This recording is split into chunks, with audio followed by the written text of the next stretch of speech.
Chapter 14 of The Hound of the Baskervilles by Sir Arthur Conan Doyle. This recording is in the public domain. Read by Bob Neufeld. Chapter 14 The Hound of the Baskervilles. One of Sherlock Holmes's defects, if indeed one may call it a defect, was that he was exceedingly loath to communicate his full plans to any other person until the instant of their fulfilment. Partly it came, no doubt, from his own masterful nature, which loved to dominate and surprise those who were around him. Partly also from his professional caution, which urged him never to take any chances. The result, however, was very trying for those who were acting as his agents and assistants. I had often suffered under it, but never more so than during that long drive in the darkness. The great ordeal was in front of us. At last we were about to make our final effort, and yet Holmes had said nothing, and I could only surmise what his course of action would be. My nerves thrilled with anticipation, when at last the cold wind upon our faces and the dark void spaces on either side of the narrow road told me that we were back upon the moor once again. Every stride of the horses and every turn of the wheels was taking us nearer to our supreme adventure. Our conversation was hampered by the presence of the driver of the hired wagonette, so that we were forced to talk of trivial matters when our nerves were tense with emotion and anticipation. It was a relief to me, after that unnatural restraint, when we at last passed Franklin's house and knew that we were drawing near to the hall and to the scene of action. We did not drive up to the door, but got down near the gate of the avenue. The wagonette was paid off and ordered to return to Coombe Tracey forthwith, while we started to walk to Merripit House. "Are you armed, Lestrade?" The little detective smiled. "As long as I have my trousers I have a hip pocket, and as long as I have my hip pocket I have something in it." "Good. My friend and I are also ready for emergencies." "You're mighty close about this affair, Mr. Holmes. What's the game now?" "A waiting game." "My word, it does not seem a very cheerful place," said the detective with a shiver, glancing round him at the gloomy slopes of the hill and at the large lake of fog which lay over the Grimpen Mire. "I see the lights of a house ahead of us." "That is Merripit House, and the end of our journey. I must request you to walk on tiptoe, and not to talk above a whisper." We moved cautiously along the track as if we were bound for the house, but Holmes halted us when we were about 200 yards from it. "This will do," said he. "These rocks upon the right make an admirable screen." "We are to wait here?" "Yes, we shall make our little ambush here. Get into this hollow, Lestrade. You have been inside the house, have you not, Watson? Can you tell the position of the rooms? What are these latticed windows at this end?" "I think they are the kitchen windows." "And the one beyond, which shines so brightly?" "That is certainly the dining room." "The blinds are up. You know the lie of the land best. Creep forward quietly and see what they are doing. But for heaven's sake, don't let them know that they are watched." I tiptoed down the path, and stooped behind the low wall which surrounded the stunted orchard. Creeping in its shadow, I reached a point whence I could look straight through the uncurtained window. There were only two men in the room, Sir Henry and Stapleton. They sat with their profiles towards me on either side of the round table. Both of them were smoking cigars, and coffee and wine were in front of them. Stapleton was talking with animation, but the baronet looked pale and distrait. Perhaps the thought of that lonely walk across the ill-omened moor was weighing heavily upon his mind. As I watched them, Stapleton rose and left the room, while Sir Henry filled his glass again and leaned back in his chair, puffing at his cigar. I heard the creak of a door and the crisp sound of boots upon gravel. The steps passed along the path on the other side of the wall under which I crouched. Looking over, I saw the naturalist pause at the door of an outhouse in the corner of the orchard. A key turned in a lock, and as he passed in there was a curious scuffling noise from within. He was only a minute or so inside, and then I heard the key turn once more, and he passed me and re-entered the house. I saw him rejoin his guest, and I crept quietly back to where my companions were waiting, to tell them what I had seen. "You say, Watson, that the lady is not there?" Holmes asked when I had finished my report. "No." "Where can she be, then, since there is no light in any other room except the kitchen?" "I cannot think where she is." I have said that over the great Grimpen Mire there hung a dense white fog. It was drifting slowly in our direction, and banked itself up like a wall on that side of us, low, but thick and well defined. The moon shone on it, and it looked like a great glimmering ice-field, with the heads of the distant tors as rocks borne upon its surface. Holmes's face was turned towards it, and he muttered impatiently as he watched its sluggish drift. "It's moving toward us, Watson." "Is that serious?" "Very serious indeed. The one thing upon earth which could have disarranged my plans. It can't be very long now. It is already 10 o'clock. Our success, and even his life, may depend upon his coming out before the fog is over the path." The night was clear and fine above us. The stars shone cold and bright, while a half-moon bathed the whole scene in a soft, uncertain light. Before us lay the dark bulk of the house, its serrated roof and bristling chimneys hard outlined against the silver-spangled sky. Broad bars of golden light from the lower windows stretched across the orchard and the moor. One of them was suddenly shut off. The servants had left the kitchen. There only remained the lamp in the dining-room, where the two men, the murderous host and the unconscious guest, still chatted over their cigars. Every minute that white woolly plain which covered one half of the moor was drifting closer and closer to the house. Already the first thin wisps of it were curling across the golden square of the lighted window. The farther wall of the orchard was already invisible, and the trees were standing out of a swirl of white vapor. As we watched it, the fog wreaths came crawling round both corners of the house, and rolled slowly into one dense bank, on which the upper floor and the roof floated like a strange ship upon a shadowy sea. Holmes struck his hand passionately upon the rock in front of us, and stamped his feet in his impatience. "If he isn't out in a quarter of an hour, the path will be covered. In half an hour we won't be able to see our hands in front of us." "Shall we move farther back upon higher ground?" "Yes, I think it would be as well." So, as the fog-bank flowed onward, we fell back before it until we were half a mile from the house, and still that dense white sea, with the moon silvering its upper edge, swept slowly and inexorably on. "We are going too far," said Holmes. "We dare not take the chance of his being overtaken before he can reach us. At all costs we must hold our ground where we are." He dropped on his knees and clapped his ear to the ground. "Thank God! I can hear him coming." A sound of quick steps broke the silence of the moor. Crouching among the stones, we stared intently at the silver-tipped bank in front of us. The steps grew louder, and through the fog, as through a curtain, there stepped the man whom we were awaiting.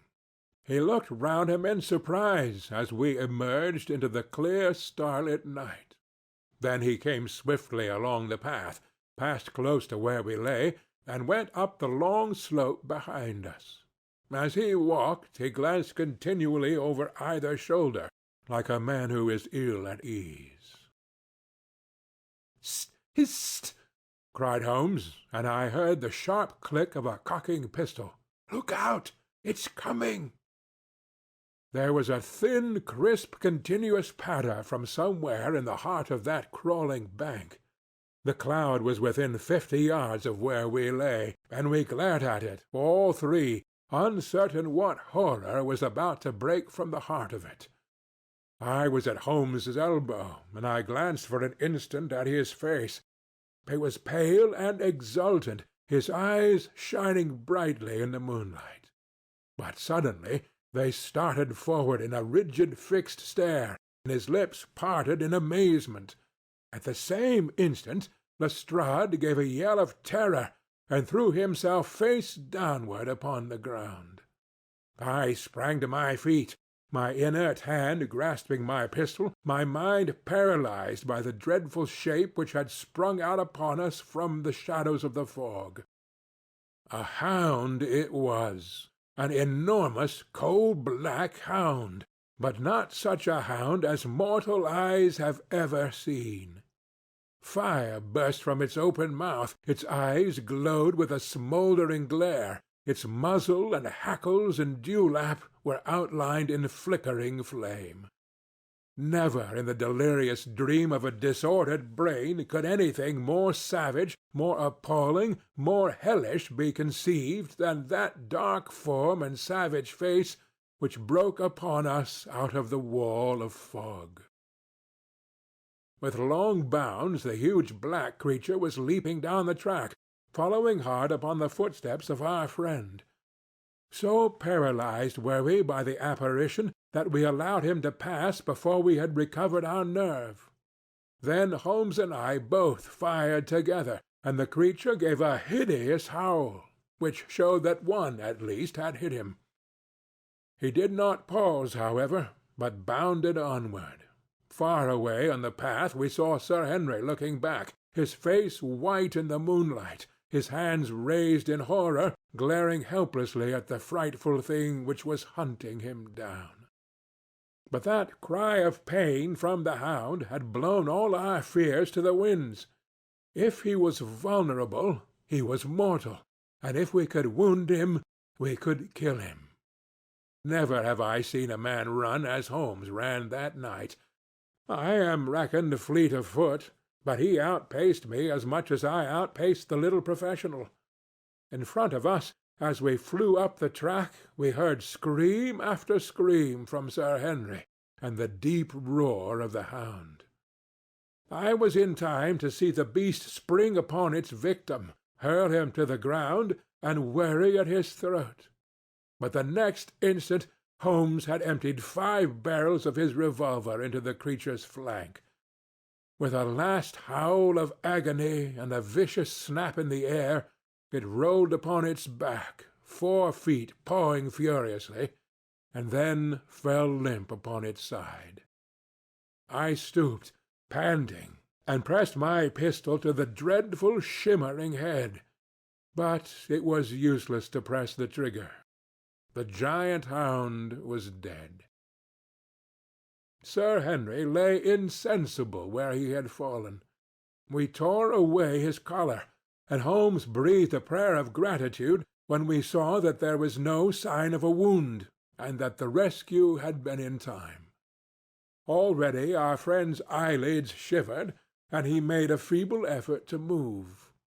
Lestrade thrust his brandy-flask between the baronet's teeth, and 2 frightened eyes were looking up at us. "My God!" he whispered.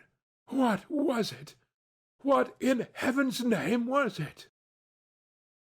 "It's dead, whatever it is," said Holmes. "We've laid the family ghost once and forever." In mere size and strength it was a terrible creature which was lying stretched before us. It was not a pure bloodhound, and it was not a pure mastiff, but it appeared to be a combination of the two, gaunt, savage, and as large as a small lioness. Even now, in the stillness of death, the huge jaws seemed to be dripping with a bluish flame, and the small, deep-set, cruel eyes were ringed with fire. I placed my hand upon the glowing muzzle, and as I held them up, my own fingers smouldered and gleamed in the darkness. "Phosphorus," I said. "A cunning preparation of it," said Holmes, sniffing at the dead animal. "There is no smell which might have interfered with his power of scent. We owe you a deep apology, Sir Henry, for having exposed you to this fright. I was prepared for a hound, but not for such a creature as this, and the fog gave us little time to receive him." "You saved my life." "Having first endangered it. Are you strong enough to stand?" "Oh, give me another mouthful of that brandy, and I shall be ready for anything. So, now, if you will help me up, what do you propose to do?" "To leave you here. You are not fit for further adventures to-night. If you will wait, one or other of us will go back with you to the hall." He tried to stagger to his feet, but he was still ghastly pale and trembling in every limb. We helped him to a rock, where he sat shivering with his face buried in his hands. "We must leave you now," said Holmes. "The rest of our work must be done, and every moment is of importance. We have our case, and now we only want our man. It's 1,000 to 1 against our finding him at the house," he continued as he retraced our steps swiftly down the path. "Those shots must have told him that the game was up. We were some distance off, and the fog may have deadened him. He followed the hound to call him off, of that you may be certain. No, he's gone by this time, but we'll search the house and make sure." The front door was open, so we rushed in and hurried from room to room, to the amazement of a doddering old manservant, who met us in the passage. There was no light save in the dining-room, but Holmes caught up the lamp and left no corner of the house unexplored. No sign could we see of the man whom we were chasing. On the upper floor, however, one of the bedroom doors was locked. "There's some one in here," cried Lestrade. "I can hear a movement. Open this door." A faint moaning and rustling came from within. Holmes struck the door just over the lock with the flat of his foot, and it flew open. Pistol in hand, we all rushed into the room. But there was no sign within it of that desperate and defiant villain whom we expected to see. Instead, we were faced by an object so strange and so unexpected that we stood for a moment staring at it in amazement. The room had been fashioned into a small museum, and the walls were lined by a number of glass-top cases full of that collection of butterflies and moths the formation of which had been the relaxation of this complex and dangerous man. In the centre of this room there was an upright beam, which had been placed at some period as a support for the old worm-eaten bulk of timber which spanned the roof.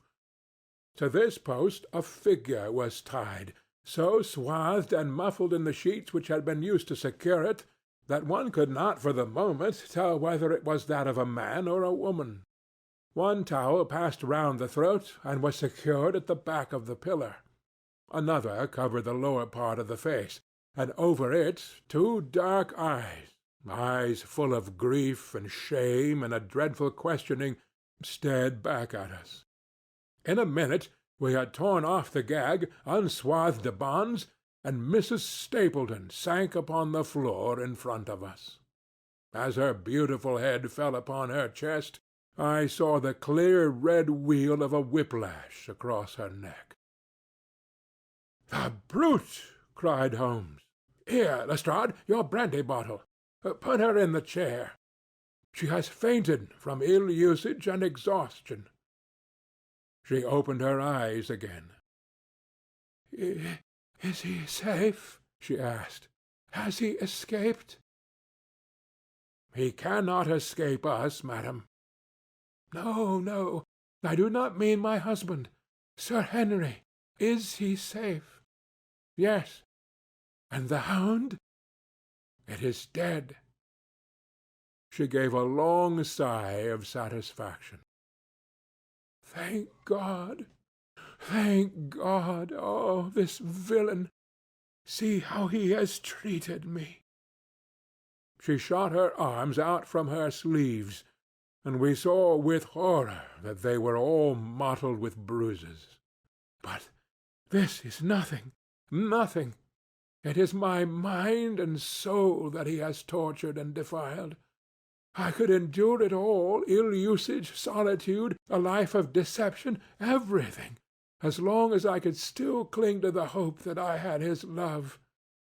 But now I know that in this also I have been his dupe and his tool. She broke into passionate sobbing as she spoke. You bear him no good will, madam, said Holmes. Tell us then where we shall find him. If you have ever aided him in evil, help us now, and so atone. There is but one place where he can have fled, she answered. There is an old tin mine on an island in the heart of the mire. It was there that he kept his hound, and there also he had made preparations so that he might have a refuge. That is where he would fly. The fog-bank lay like white wool against the window. Holmes held the lamp towards it. See, said he, no one can find his way into Grimpen Mire to-night. She laughed and clapped her hands. Her eyes and teeth gleamed with fierce merriment. He may find his way in, but never out, she cried. How can he see the guiding wands to-night? We planted them together, he and I, to mark the pathway through the mire. Oh, if I could only have plucked them out to-day! Then indeed you would have had him at your mercy. It was evident to us that all pursuit was in vain until the fog had lifted. Meanwhile we left Lestrade in possession of the house, while Holmes and I went back with the baronet to Baskerville Hall. The story of the Stapletons could no longer be withheld from him, but he took the blow bravely when he learned the truth about the woman whom he had loved. But the shock of the night's adventures had shattered his nerves, and before morning he lay delirious in a high fever under the care of Dr. Mortimer. The two of them were destined to travel together round the world before Sir Henry had become once more the hale, hearty man that he had been before he became master of that ill-omened estate. And now I come rapidly to the conclusion of this singular narrative, in which I have tried to make the reader share those dark fears and vague surmises which clouded our lives so long and ended in so tragic a manner. On the morning after the death of the hound, the fog had lifted, and we were guided by Mrs. Stapleton to the point where they had found a pathway through the bog. It helped us to realize the horror of this woman's life when we saw the eagerness and joy with which she laid us on her husband's track. We left her standing upon the thin peninsula of firm, peaty soil which tapered out into the widespread bog. From the end of it a small wand planted here and there showed where the path zigzagged from tuft to tuft of rushes among those green scummed pits and foul quagmires which barred the way to the stranger. Rank reeds and lush slimy water plants sent an odor of decay and a heavy miasmatic vapor onto our faces, while a false step plunged us more than once thigh-deep into the dark quivering mire, which shook for yards in soft undulations under our feet. Its tenacious grip plucked at our heels as we walked, and when we sank into it, it was as if some malignant hand was tugging us down into those obscene depths, so grim and purposeful was the clutch in which it held us. Once only we saw a trace that some one had passed that perilous way before us. From amid a tuft of cotton grass which bore it up out of the slime, some dark thing was projecting. Holmes sank to his waist as he stepped from the path to seize it, and had we not been there to drag him out, he would never have set his foot upon firm dry land again. He held an old black boot in the air. Myers, Toronto, was printed on the leather inside. "It is worth a mud bath," said he. "It is our friend Sir Henry's missing boot, thrown there by Stapleton in his flight." "Exactly. He retained it in his hand after using it to set the hound upon the track. He fled when he knew the game was up, still clutching it, and he hurled it away at this point of his flight. We know at least that he came so far in safety. But more than that we were never destined to know, though there was much which we might surmise. There was no chance of finding footsteps in the mire, for the rising mud oozed swiftly in upon them. But as we at last reached firmer ground beyond the morass, we all looked eagerly for them. But no slightest sign of them ever met our eyes. If the earth told a true story, then Stapleton never reached that island of refuge towards which he struggled through the fog upon that last night. Somewhere in the heart of the great Grimpen mire, down in the foul slime of the huge morass which had sucked him in, this cold and cruel-hearted man is forever buried. Many traces we found of him in the bog-girt island where he had hid his savage ally. A huge driving-wheel and a shaft half filled with rubbish showed the position of an abandoned mine. Beside it were the crumbling remains of the cottages of the miners, driven away, no doubt, by the foul reek of the surrounding swamp. In one of these, a staple and chain with a quantity of gnawed bones showed where the animal had been confined. A skeleton, with a tangle of brown hair adhering to it, lay among the debris. "A dog," said Holmes. "By Jove, a curly-haired spaniel. Poor Mortimer will never see his pet again. Well, I do not know that this place contains any secret which we have not already fathomed. He could hide his hound, but he could not hush its voice, and hence came those cries which even in daylight were not pleasant to hear. On an emergency, he could keep the hound in the outhouse at Merripit, but it was always a risk, and it was only on the supreme day, which he regarded as the end of all his efforts, that he dared do it. This paste in the tin is no doubt the luminous mixture with which the creature was daubed. It was suggested, of course, by the story of the family hell-hound, and by the desire to frighten old Sir Charles to death. No wonder the poor devil of a convict ran and screamed, even as our friend did, and as we ourselves might have done, when he saw such a creature bounding through the darkness of the moor upon his track. It was a cunning device, for, apart from the chance of driving a victim to his death, what peasant should venture to inquire too closely into such a creature should he get sight of it, as many have done upon the moor?